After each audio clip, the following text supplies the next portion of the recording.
That was 1992. I became the president of the Korean American Bar Association. Well, leading up to that, there were a number of cases that actually affected SaIGu. Most people don't know this, but there was of course, the Rodney King case that everybody knows about. But before that was another case that really elevated the tension between the Korean Americans and the African American communities. And that was a case involving a young African American girl. I think her name was Latasha Harlan. I forget exactly how old she was, maybe 14, 15. And she was shot to death by a Korean American woman, Du Sun-ja. And that became, a huge issue and created tension. And the incident itself was tragic, for both communities, no question about it. But the judge that found her guilty for a lesser crime and then basically no jail time with some probation really, I think, produced outrage within the Black community, African American community. And that, of course, preceded the Rodney King case, and when the Rodney King case happened, it basically erupted. And of course, your typical Korean American doesn't really appreciate the slavery, the social injustice and racism that our African American brothers and sisters suffer from for literally 4 centuries. And so Korean Americans were just pointing fingers at the African Americans. And of course, African Americans were pointing fingers at the Korean Americans because a lot of the small business owners were in their community and, making a good income without really being involved in their community and giving back.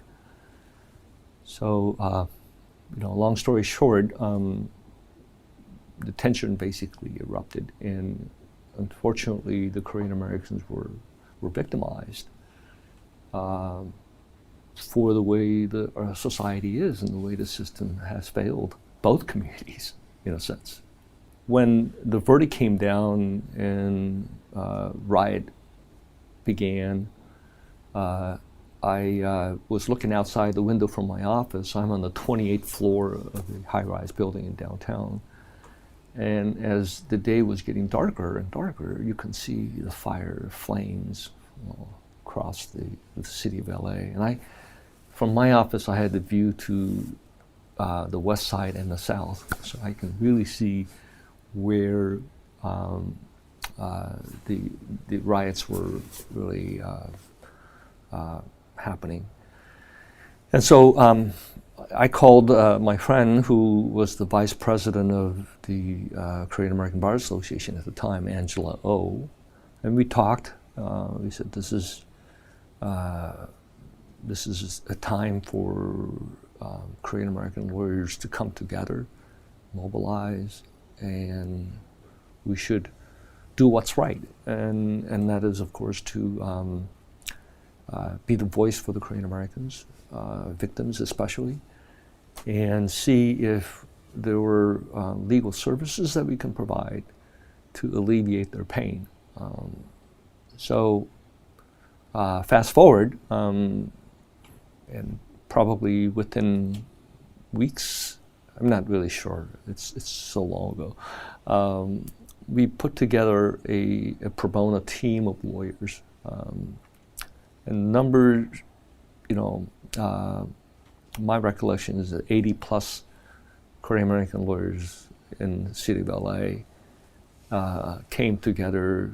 We mobilized to have essentially an ad hoc law firm to help the victims with issues that range from small business loans with banks, insurance coverage, leasing, landlords saying you still got to pay rent, your store burned out, but you still got to pay rent.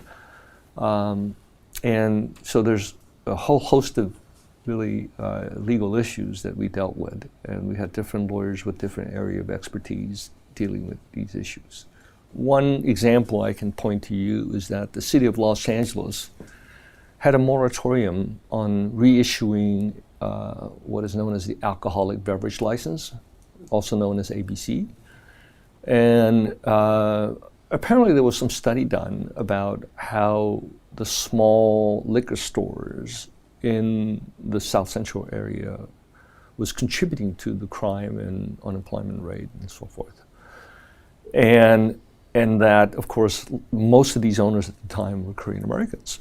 So the moratorium essentially would have prevented, and did in fact prevent, the small business owners from reacquiring their ABC license after rebuilding their store.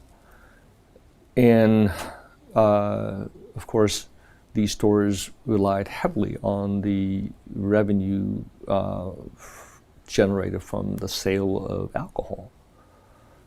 And so the Korean American merchants and store owners thought that that law would just basically wipe them out and devastate them. But the African American political leaders were strongly in favor of the moratorium because they felt that the liquor stores were doing more harm than good. And so, this is a very complex social issue, and I wasn't there to be a sociologist or a political analyst. I was there as a lawyer. And so, my position was that if you take away something that's already inherently theirs, there has to be just compensation for it. And the city was refusing to do it under the police power to compensate them, and they said that they had the right to not compensate and prevent the reissuance of licenses.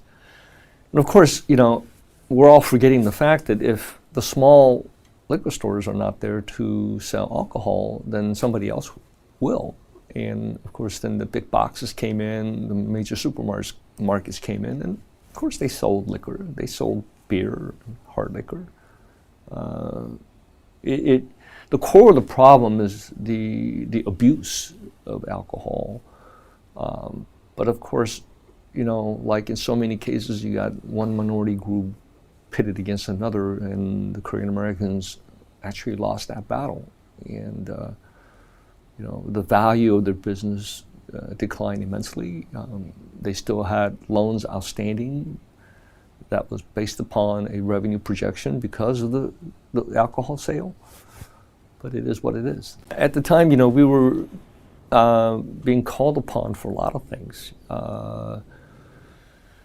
So at our board meeting, we would look at all these things that we need to do, and we would identify the best person within the organization to represent the bar association.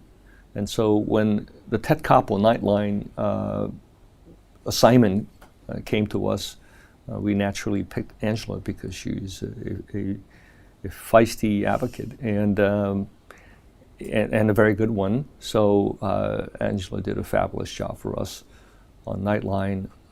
I did a number of debates with the African American political leaders, the likes of Jesse Jackson, Maxine Waters, and so we had different people going to different things. There were some CABA members who spoke Korean well, would deal with the Korean media. It was a very hectic time. I spent more than 75% of my working hours doing pro bono work in 1992. There's a lot of unsung heroes in this, and I think more with the younger Korean Americans, whose heart is more, focused on helping the victims, wanting to see social justice, and not necessarily seeing it as an opportunity to become famous. First of all, I don't see SaIGu as a product of the tension between the African American community and the Korean American community. It's really the result of the African Americans, the blacks, just getting really fed up with the social injustice in this country. And yes, Korean Americans got victimized more so than any other group. Largely, as I said earlier, I think because of the media going after the Korean Americans leading up to this SaIGu case, and the general perception that the Korean Americans were reaping economic benefit from the African American community without giving back. We saw in Baltimore another riot recently, not too long ago. And so, is it a repeat? I think so. Much smaller scale because it is a smaller city. But look, after more than 2 decades, it happened again, and so it's really more of a fundamental issue about the social system and the equity that we need to have in our society. So I actually met with George H.W. Bush, because of the SaIGu, and there was an opportunity to raise issues. And initially, I thought it was a small gathering, and so I said I would go if it was a small gathering because I would have a chance to articulate our concerns and our issues. But when I got there, it was more than 30, 40 people, and it kind of turned out to be a political showcase, so I was really disappointed. But in any event, I did have a chance to make my point. I still remember the point I made to the president, which is that the Koreans are recent immigrants. Most of us came in the 60s and 70s and 80s. And this is 1992, so that statement would have been very accurate. We don't have the responsibility for the social injustice that occurred 400 years ago. But we're the #1 victim from this LA riots.